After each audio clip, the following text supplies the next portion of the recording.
Welcome back to World Affairs in Context, everyone. The US-Russia relations just took a completely unexpected turn, with President Putin and President Trump both mentioning economic cooperation on the same exact day, and specifically, they spoke about working on a joint rare earth minerals project together. Earlier today, Trump said that, quote, major economic development transactions with Russia are likely to take place. President Putin held a rare earth minerals meeting where he discussed the possibility of a joint cooperation, of a joint project. So this is the first time that this was discussed with the press on such a high level in both countries on the same day. It clearly marks a new step toward restoring relations. It's obvious that there are negotiations happening behind the scenes, behind closed doors. Now, imagine the EU leaders, as they have been talking about decoupling from Russia and decoupling from China for years, and they effectively drove their industries into the ground. Now, the United States and Russia openly discuss a $1 trillion deal that's on the table, and both sides appear to be on track to mutually beneficial solutions.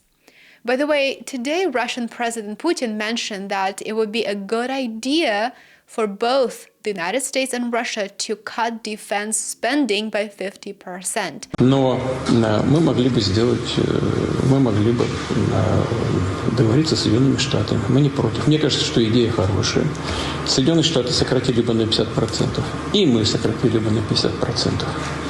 Ну а Китайская Народная Республика потом бы присоединилась, если захочет.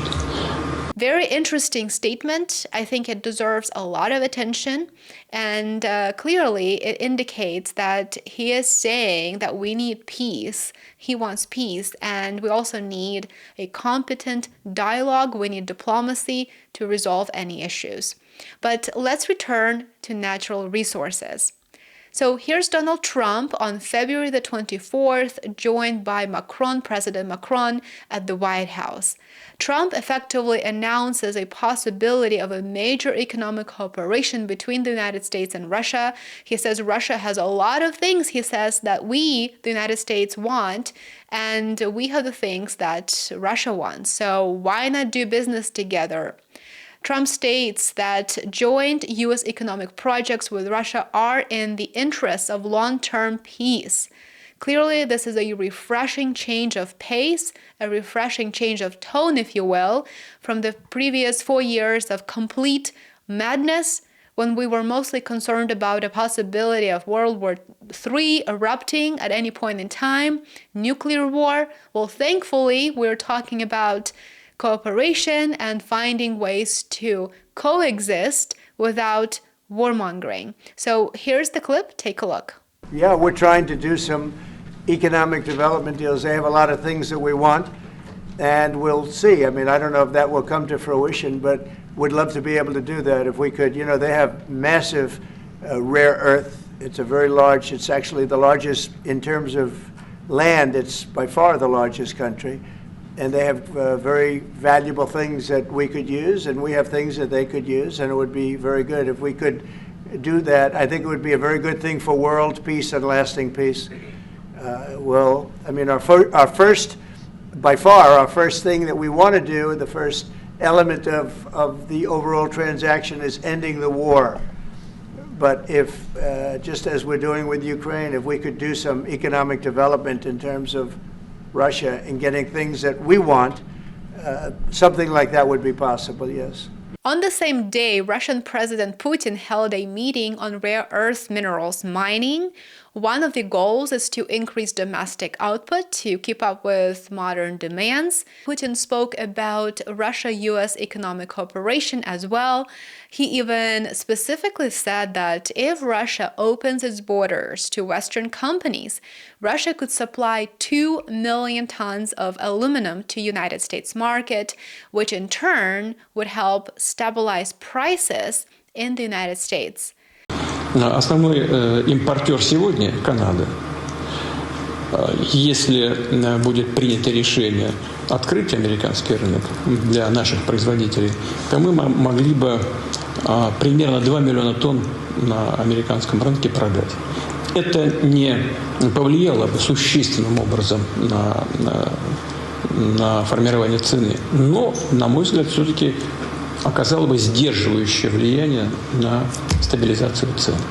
Putin also said that there is a joint mining project in Russia's Krasnoyarsk region where Russia could develop natural resources with its US partners. So quite an interesting, quite dynamic turn of events that's unfolding with both sides openly discussing doing business together and long-term cooperation. The difference between the Trump administration and the Biden administration in this regard is quite shocking. Just 2 years ago, I want to remind you, in 2023, Biden placed 200% tariffs. Just think about that. 200% tariffs on Russian aluminum exports. Now we're back to at least some form of common sense. For the United States, purchasing aluminum from Russia would be a win. Right now, Canada is the largest supplier of aluminum to the United States, followed by the UAE and China. The United States is the biggest importer of aluminum in the entire world. So President Putin clearly mentioned the resource that Trump is very, very interested in. Besides aluminum, Vladimir Putin also outlined potential rare earth deals between the two sides and hydropower production projects with the United States, effectively extending an idea, not so much an offer yet, but an idea for joint exploration opportunities to US companies. He also stated that Russia has more rare earth minerals than Ukraine, which for a business person like Trump would sound incredibly reasonable and appealing. The timing of this conversation and the discussion of rare earth minerals is quite unusual, of course. As you know, if you've been a subscriber of mine, I posted several videos about the US-Ukraine deal. Trump is desperately wanting Zelensky to hand over control of Ukraine's rare earth minerals, as well as infrastructure such as ports, oil facilities, and other types of infrastructure that is in Ukraine. Well, now Russia says that it would entertain an idea of joint mining projects with the United States. So this certainly complicates Zelensky's position, who is trying to decide if he wants to sign a deal that would hand 50% of proceeds from Ukraine's rare earth minerals and natural resources to a fund, with the United States being 100% beneficiary in that fund. So effectively, he would hand over those resources to the United States via a legal entity that is represented by that fund. Definitely an interesting development, I would say. It is quite unusual to see Russia and the United States discuss similar projects together on the very same day. It is clear that both sides are working on deals and on a diplomatic path forward, which is extremely refreshing to see and certainly much needed, not just for the United States and Russia, but also for the entire world. Thank you for watching. Let me know in the comment section what you think about this new development. I've been trying to keep you updated, and there's quite a bit going on. Very, very interesting news, in my opinion. Remember to show your support, like, subscribe, and share. Check out my alternative social media channels. Make sure that you follow me on Substack. You will find the links in the description below. Enjoy the rest of your day, and I will see you back here tomorrow. Bye for now.